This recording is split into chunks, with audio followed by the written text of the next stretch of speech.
I totally believe almost every time travel film or TV show released after 2008 took inspiration from a film you might not have heard of before. That is 2007 original Spanish film called Time Grinds. Okay, little context here. This movie roughly starts out in the evening with the main character named Hector noticing something moving in the woods behind his house. So he grabs his binoculars and spots a young woman taking off her t-shirt. Hector, being curious, goes into the woods only to find out the woman now lying on the ground, naked and unconscious. All of a sudden, he gets stabbed in the arm by a mysterious man. Hector, being scared, runs away and hides behind a tree. He looks back through his binoculars and spots a man with bloody bandages on his face. Scared Hector flees again and ends up in a lab nearby. He later cleans his arm wound and gives himself some first aid. He soon realizes the bandaged man is just outside, now coming after him. He quickly runs into another lab nearby and hides in a water tank. The hatch closes and opens again. My boy Hector comes out of the water tank only to find out it was not water tank at all. It's a time machine. Hector figures out he time traveled 1 hour back in time. He sees his past self in his house with his wife. Let's call his past self Hector 1 and the present self Hector 2 from now on. Hector 2 drives off in a car nearby and heads to his house. On the way, Hector 2 sees the same woman who flashed him earlier, so he stops the car only to get hit by a speeding van. The car runs off the road and hits a tree. As a result, his forehead starts to bleed now, so he takes the bandage off his arm wound. As Hector 2 starts to wrap it around his head, he now realizes the bandaged man is himself. He went from looking like Penguin to Scarecrow. Meanwhile, the woman approaches to flash him again. Nah, I'm just kidding. The woman approaches to check if he's alright. He realizes now there's no choice left but to replicate the events exactly as they happened before, so he can lure Hector 1 into the time machine to send Hector 1 back to the past. Then Hector 2 can get back in the place of Hector 1. Then everything will be fine. Hector 2 takes the woman to the same spot and forces her to take her shirt off. Event starts to repeat again. Hector 1 notices her and starts to approach. Hector 2 then asks her to take her skirt off, to which she refuses and tries to escape. Hector 2 then chases her, jumps on her, and accidentally knocks her out. He then lays her out fully naked on the ground for Hector 1 to see. As Hector 1 approaches, Hector 2 sneaks behind him and stabs him. Hector 1 runs away and hides behind a tree. Hector 2 then tries to scare him away,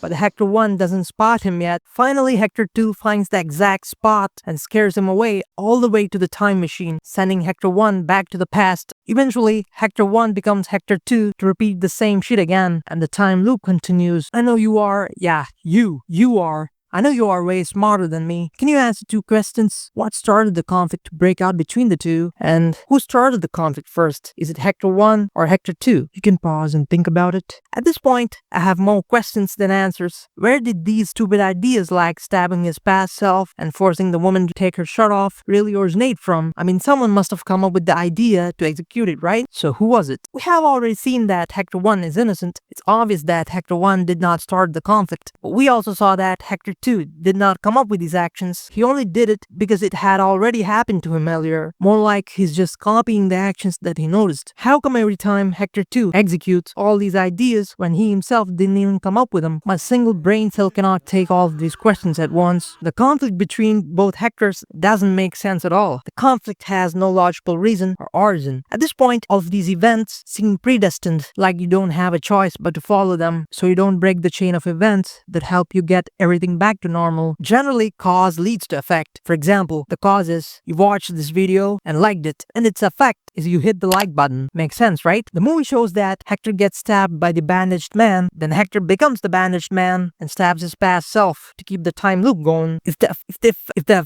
effect is the conflict between the two of them, then what is the cause that truly led to the conflict breaking out? The only answer we keep getting here is that the conflict itself caused the conflict. This is the problem with time loops. Cause leads to effect, and then effect leads to cause, and it goes on. Sort of loop. I'm sure by now most of you probably have realized this is a paradox. There's no logical answer to this question. We have seen these time paradoxes used in almost every film and TV show that had time travel concept in it, like Triangle, Dark, Predestination, Attack on Titans. And none of these plot points make sense to me. This is where Nolan swoops in with the movie Tenet. Tenet has a scene similar to the Time Crimes, where main character gets into a fight with his past self. Nolan beautifully wrote the film in such a way that reason behind the conflict makes a lot more sense. You don't need to recall the whole film, but here's a little context behind the scene. This white guy here starts off by scouting the airport, planning how to break into the secret room to see what the hell is in there. Each bolt a separate structure within the others. Damage to one structure won't compromise.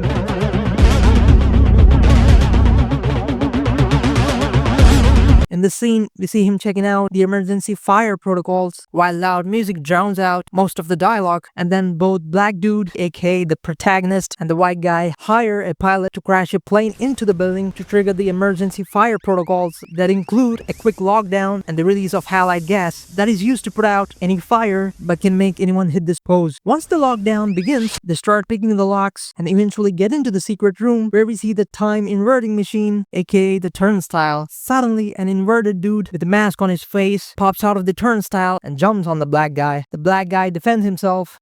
I'm about to skip this shit. Skip.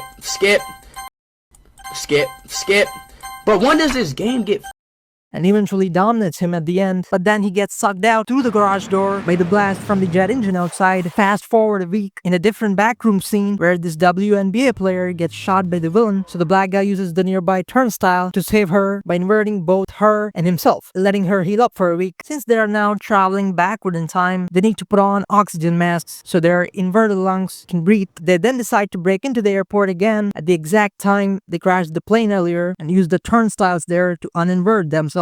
Here, everything moves backward in time because we're seeing it from the inverted black dude's perspective. As he approaches the get-in, the jet engine suddenly explodes and blows him through the garage door straight into the hands of his past self. Now the black guy has to fight his way to the turnstile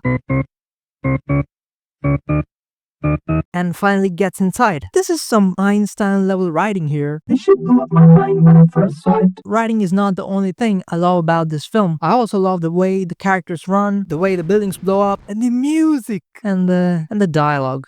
Well, we better put it out the hole before the bomb goes off, eh? Sounds like the protagonist's name.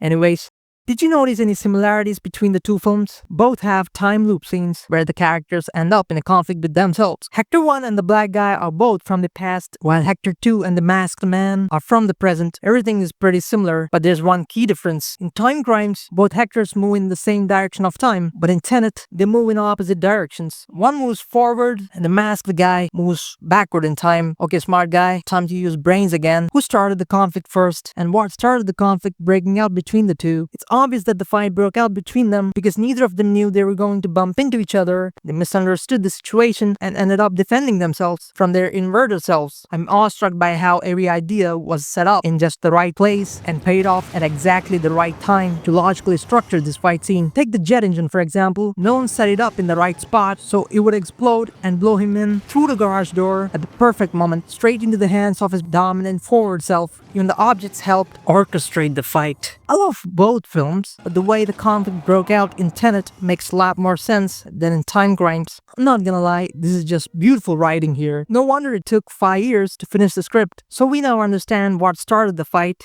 but we still didn't figure out who started the fight first. Is it forward one or backward one? The forward self thinks his backward self started the fight, while the backward self believes it was the forward self who started it. The answer changes depending on which perspective you're looking from, but both perspectives should be taken into account, not just one. Let's call this part point X and this one point Y. The backward self dominated his forward self at point X because the forward self had already dominated him at point Y, but the forward self only dominated his backward self at point Y because the backward self had already dominated him at point X. It's like the cause and effect are feeding into each other. The thing I noticed here is that the act they're gonna commit in the future leads to its effect showing up from the present, but the effect showing up from the present itself leads to the cause happening in the future, just like the cause and effect I showed you earlier. This means if one decides to dominate his inverted self at the end, and that decision is gonna lead to him being dominated by his inverted self from the beginning, but the only reason he decides to dominate his inverted self at the end is because he was already being dominated by the inverted self from the start. Interlinked.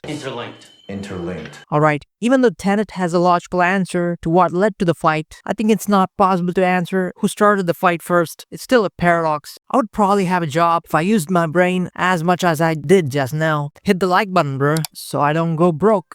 Do you think I glazed Nolan too much? Then you should probably check this video out. It's gonna be way more fun than this. Make sure you watch the video in 1.25x.